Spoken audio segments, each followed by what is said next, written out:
I get the honor of introducing Sarah Wilson, who's our lead kids minister. Y'all just give it up for Sarah. Yes, yes, yes, yes. I'm so excited for Sarah to lead all of you through this rule of life. You're in for a treat. Sarah's wise and discerning, and this is also going to be really fun because she's a blast. So, y'all ready for this? Yes? Okay, let's go. Okay, can I just say, shout out to y'all for instruction following. I was like, this is impressive. Y'all, made little pods. Y'all got your paper. That's really impressive. Well, like Alexandra said, I have the privilege of getting to lead us through the creation of a rule of life. And before we even go into this, I think it would be so great if we could get our mindset around that redemption of technology and hear a little bit from you all of how we're actually seeing good with technology. So I'd love for y'all to just shout it out, a few examples of what good can we do with technology. What do you have over there? The Bible app? Love it? Worship songs at the touch of a fingertip? What's up? A what? Alarm clocks. Thank you, God, for alarm clocks, for timers. I wouldn't get anywhere without those. Prayer groups, across the globe. Yeah, absolutely. Money? Tell me more. Yeah, you can actually make a living off of technology, right? Before I worked in this role, I worked remotely. I worked with people all over the globe, and I got to do that through technology. What you got?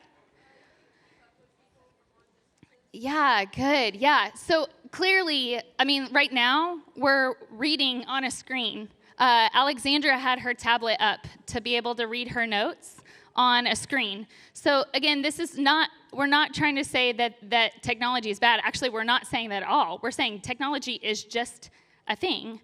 But just like Alexandra said, and like Jesus said, anything can make us a slave. And we're saying no. We're actually saying we are going to set aside a rule of life that is a set of practices. Again, I saw some of y'all taking a picture of this, again, using your phone to remember what we call a rule of life. A rule of life is a set of practices and relational rhythms that help us create space. And so as I just want to acknowledge and just say thank you all for being here and for coming along this journey with us, because I think many of you, like Alexandra said, may be coming for okay, but tell me what to do. What's the do's? What's the don'ts? And we actually think that setting this rule of life starts with intake. It starts with us even asking, where am I at right now without a rule of life? And why am I even there? What got me here? Because before we ever say, hey, I want to set this rule of life, what keeps us from falling into legalism or striving is understanding why am I doing this? What am I trying to get out of this? And so this page that you have in front of you, we're going to start on side 1. This is actually going to walk us through a little bit of an intake, and you're going to do that together. So we're going to start over here on the right-hand side, that box that says, how many digital devices do you own? We actually want you to list them out. So as a group, you're going to take just a minute to list those out, and then we're going to give you a second to kind of cross-check with each other. Did I forget any? Oh, I forgot I used the Echo Dot.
Okay, I see y'all checking in with each other.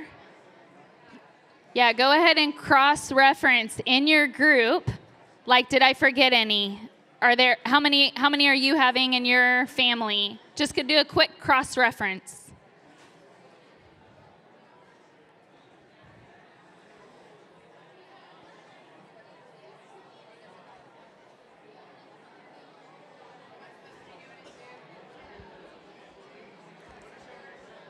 All right, come back to me.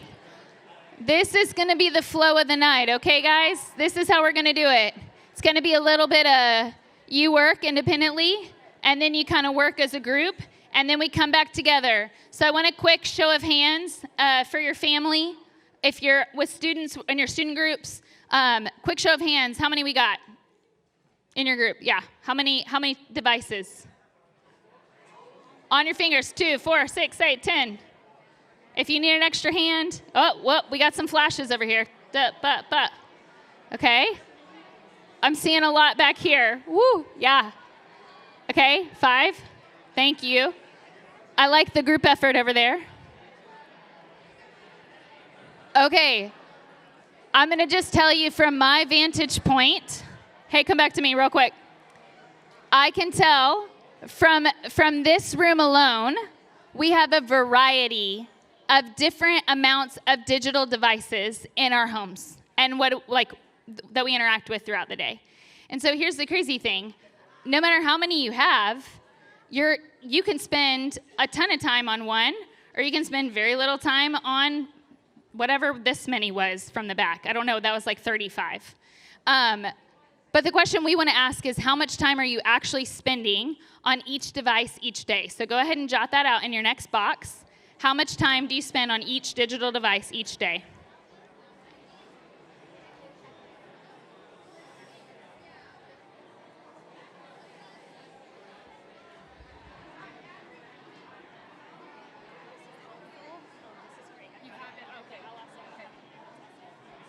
Do you want this or no? That's what I was going to do.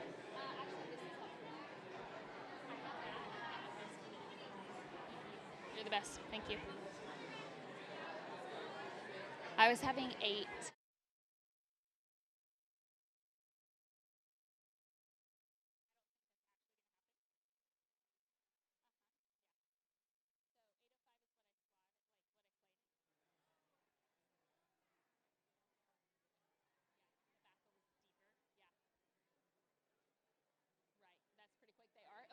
Okay, good read. Okay, it looks like y'all are already moving on that. Maybe some discussion.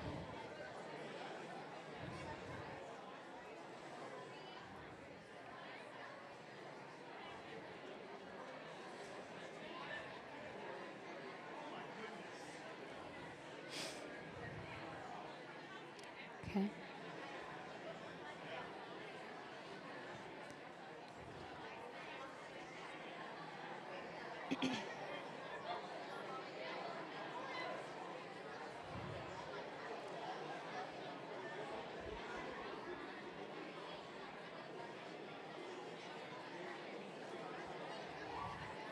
Okay, I can tell some of y'all are breaking it down very detailed, and that might be super helpful for you. But here's the thing. Come on back. On average, this is kind of giving you a gauge, like how much time, not just on my cell phone, but how much time am I, spending in front of a screen catching up on Netflix? How much time am I scrolling on my phone? This gives us like a total average. And here's the crazy thing. Not all screen time is the same, right? And so you could be on a screen all day long at work, but that's very different than being on your computer watching Netflix or whatever. So we're actually I want y'all to really think through, what do you mostly do on each device, and kind of parse it out. Like, is it for play? Is it for work? Is it for connection? Like, what do you do on each device?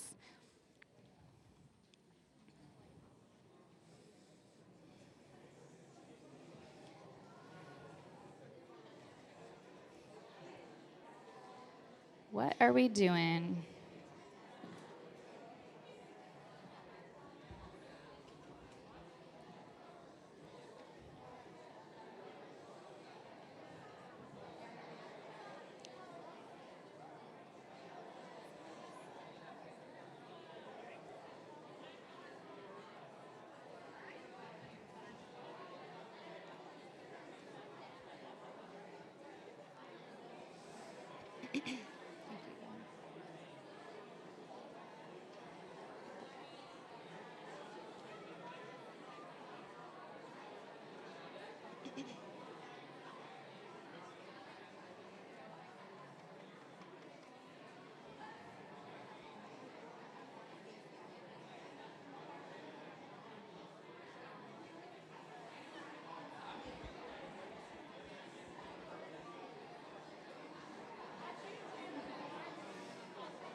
All right, do we feel like we have that mapped out pretty good? We know what we're doing on our devices? Yeah.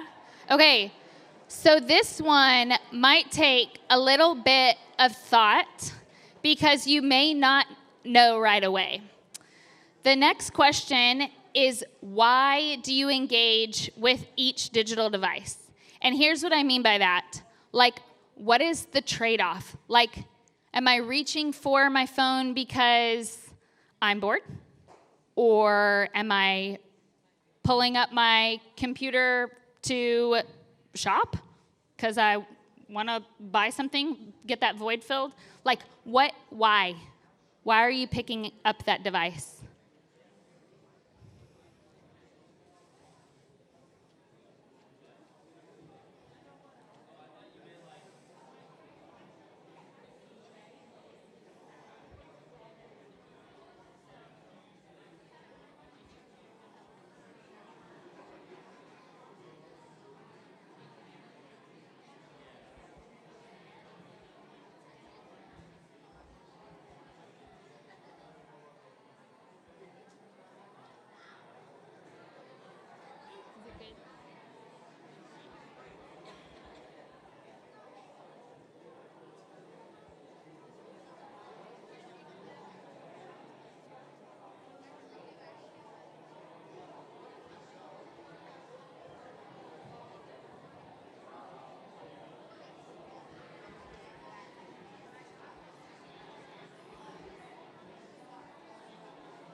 Okay, so I'd love if someone would share. Actually, if someone is willing, I have a runner real quick. Yeah, I have Alexander, where you at? Okay, I got a runner back here. Do you want to go ahead and share in the green shirt? Alexander's going to bring a mic to you. And just share, what are some of the exchanges or reasons that you're picking up your device? Because I want to entertain myself. Yeah, entertain myself. Yeah, thank you so much. Anybody else want to share? Get it. Alexander, run. Watch her run. Out of pure boredom. Boredom, for sure. Oh, we got one in the back. Or, yeah, you want to get it, Alexander? That pod in the back has a lot. Oh, so I can grind Supercell? Grind, Supercell. So I can get the entertainment of beating people? Entertainment, meeting people. Okay, one more. To gain knowledge. Ooh, to gain knowledge. Get So it. I can cook for my family. What was that? So she can cook for her family. So she can cook for her family. Okay, so there's lots of different reasons why we exchange, why we pick this thing up. Another way to phrase that is, what's the exchange? So like, what do you get out of it? But also, what does it cost you? So that might be a thing that you're thinking right now, is like, what is the thing that what's my reason for picking this off and up, and what is the exchange? Okay, so here's the good news. We just heard there's a ton of reasons why we might be interacting with devices. And I hope when you look at your intake, you have a better understanding of what am I doing with technology, and more than that, what is technology doing to me? And so here's the crazy thing. Just like Alexander said, we're not warring against the flesh. We're not warring against blood. We're not warring against technology. We're warring against the evil rulers and authorities of the unseen world, and against the mighty powers in this dark world, against evil spirits in the heavenly places. And in 2 Corinthians, we see that we fight in power, and part of that is taking every thought captive. Will you hit up 2 Corinthians up there on the screen real quick? Yeah, so when we look at this verse reminds us that we don't just fall into waging warfare against the enemy. We don't fall into following Jesus. We actually have to take every thought captive, and we actually have to put some intentionality into not just falling into letting these devices or these pieces of technology rule us. And again, it's not the technology. It's that we're actually being used by it, and that's part of the spiritual warfare that's happening, right? And so we get to fight back, and we get to say, absolutely not. We're actually going to be able to use this technology for good, like Alexandra said. But the only way that we get to use technology for good and get to be a part of that redemptive work is by letting King Jesus be the thing that orients our entire life. So it's not just about technology, right? It's about our entire lives being turned over to Jesus to say, it's all yours. Like, no matter what I'm doing, I'm not going to be ruled. I'm not going to be a slave. I'm actually going to be a follower of King Jesus, and I'm going to follow the way, and I'm going to lay down my whole life. And so this is actually a moment where I'm going to have you flip over your page, and up at the top, there's something really empowering about making a choice. And it says a question, do you want to orient your life around Jesus? And I know many of you, because you chose to be here tonight, I would think that you were saying yes to this. But for some of you, as you were starting to even think about talking about technology or talking about maybe putting up some healthy boundaries around technology, you might have started to feel the enemy creep in and say like things of shame, like you're not doing a good job, or maybe there's fear of like, what is it going to be like if I have no technology? If you're sensing that right now, I'd actually encourage you, there's another sheet that you have in your hand. And it's just a simple sheet of like, if you're not ready to circle that confidently of, yes, I want to orient my life around Jesus. If there's something that's stirring in you, we invite you just to take a minute to spend the time here. Because our greatest hope is not for you to walk away with a rule. We invite you to walk away with a ruler who loves you and who wants you to create a rule of life under his authority. And if you are not doing that in his name and under his authority and actually saying like, King Jesus, I love you, I want to do this because this is what life is, then we don't actually want you to go any further. So I want you to take a minute and just a quick heart check. Like, am I ready to say, yes, I want to orient my life around Jesus? Awesome. Circle that. If you're saying, like, I'm pausing there, like, just take a minute with this sheeter, and you can go through this yourself and spend some time with Jesus. So the rest of the room, if you're ready, we are going to continue on with some more questions to help us create that rule of life. So if you're ready and you circled yes, we're going to stop down on box number 1, and we're going to ask the question, to orient my life around Jesus, what do you want to stop doing with technology? You've done your intake. You've seen what technology is like in your life. So ask God, what does it look like, King Jesus, for me to follow you? And what's one thing that I want to stop doing? Take a minute to write that out if you're ready.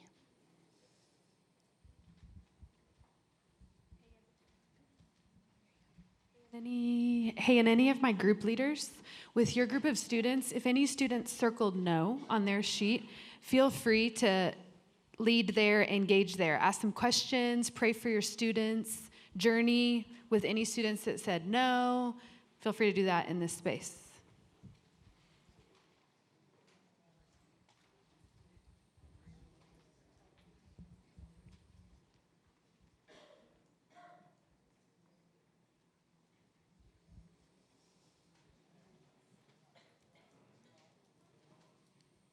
If you feel really clear on what that stop might be, you feel free to turn, if you're in a family unit, you can turn to your family and just share, like, what are the things that you maybe are doing as a family, stop doing as a family.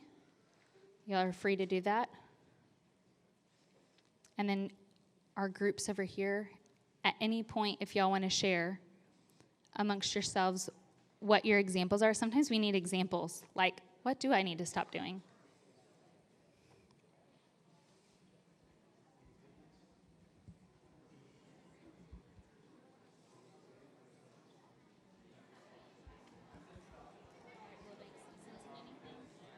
Just praying for these people to be open. Yeah, doing a good job, sir.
All right.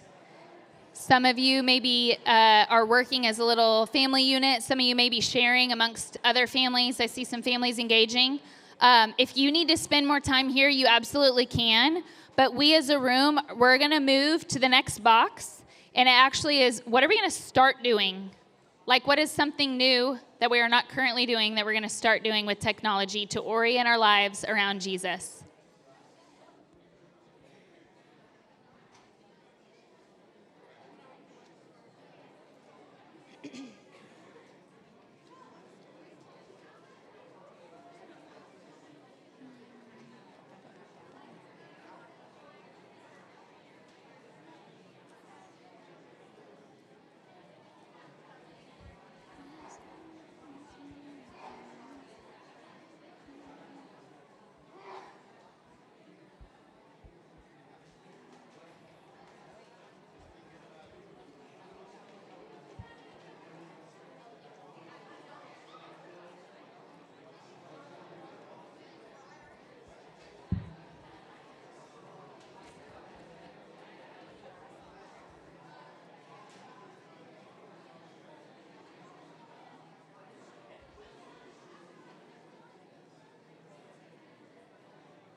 Thank you. That means a lot. Thank you. That means a lot. I'm wondering how we're moving. This is the tricky part. You want the conversation, Yeah. but you want it to end before we Uh-huh. Yeah. Yeah. Right. It's tricky. Huh? That's why you're in charge. Oh, thanks.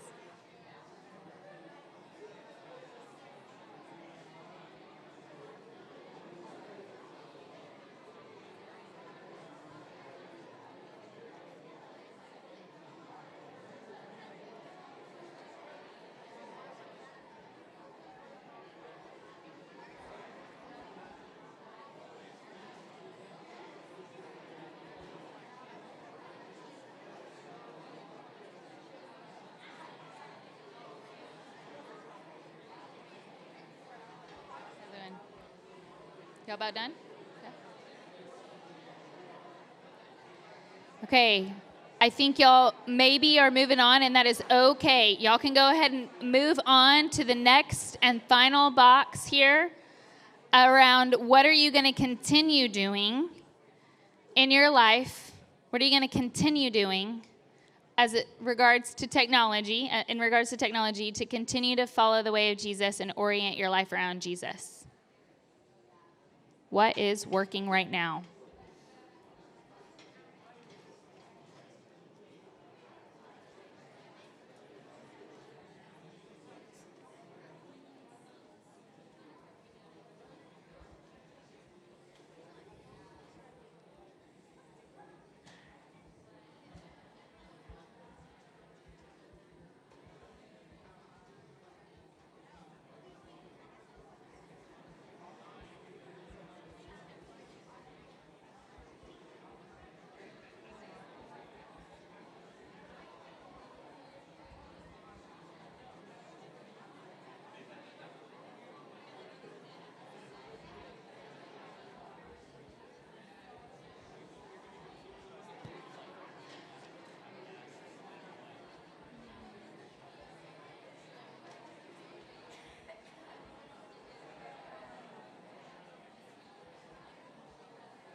Okay, I can see lots of good discussion happening here.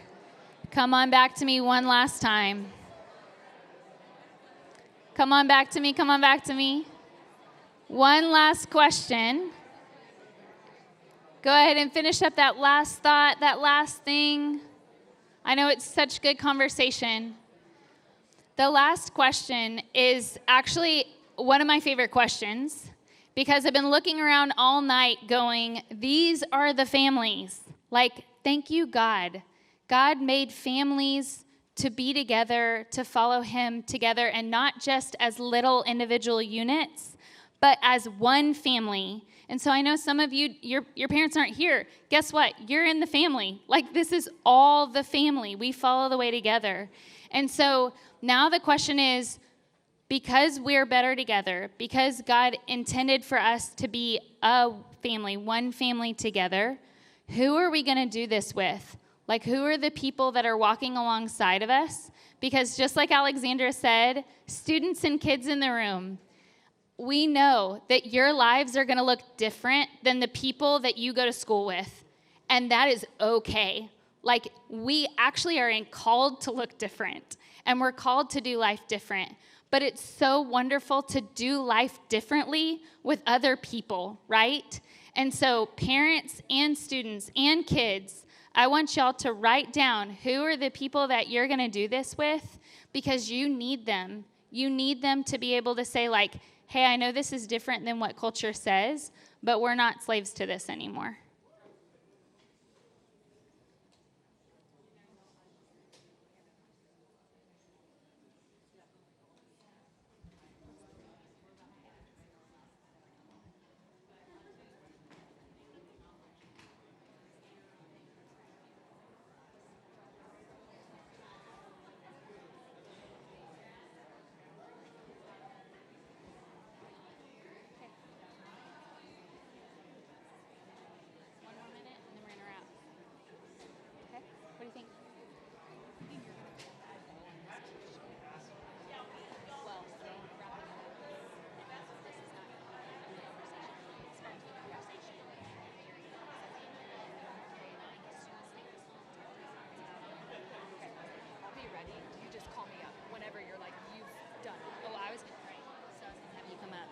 Do what you basically just said.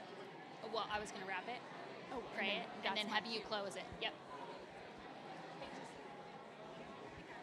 But gave the feedback on how to pray at the end. So John brought it. That's why I'm like, you could bless. Just bless Jesus. I'll let you be ready to come on up. Okay.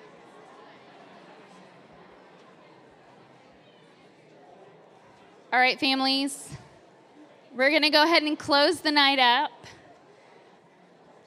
Go ahead and finish that last final thought. Dot your I's, cross your T's. Listen, here's the deal. We hope this is like the start of a really good conversation, because here's the reality. I don't think this is the first conversation that you have had around technology. I also please pray that it is not the last conversation we have about technology, but we hope that this has given you just some insight on what is the status of technology in my world, and what are ways that I can actually say, I'm going to follow Jesus with this device or with this technology.